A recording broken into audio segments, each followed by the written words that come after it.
Ukraine said it held hard talks on a ceasefire, immediate withdrawal of troops, and security guarantees with Russia on Monday. That was despite the fatal shelling of a residential building in Kyiv. Both Russia and Ukraine had suggested over the weekend that results from the talks were in sight. But Ukrainian negotiator Mikhailo Podolyak said he still believed Russia had, quote, a delusion that 19 days of violence against peaceful cities is the right strategy. Talks would continue on Tuesday. A residential building was severely damaged in this blast that rocked Kyiv. A local resident said at least 2 people were killed. That was after officials said at least 1 person died in a missile strike on another part of the Ukrainian capital, with a second killed by falling debris.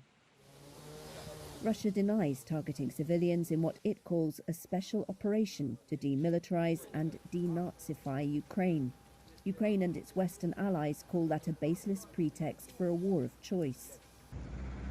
Russia's defense ministry said at least 20 people were killed in the eastern Donetsk region by what it said was a Ukrainian missile with a cluster charge, though it has not provided evidence.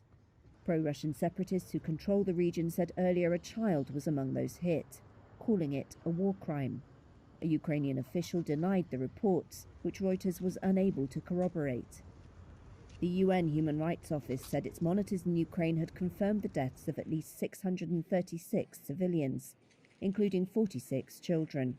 The actual toll is likely much higher, it said.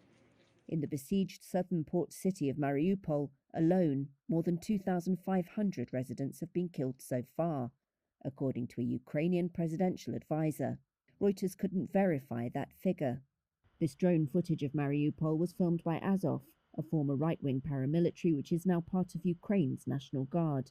The configuration of the buildings matches satellite photography. The Kremlin said everything was going to plan after one of Putin's closest allies, National Guard Chief Viktor Zolotov, said the operation was going more slowly than hoped. Kremlin spokesperson Dmitry Peskov said Russia has enough military clout to accomplish its aims in Ukraine on time and in full, including taking major cities.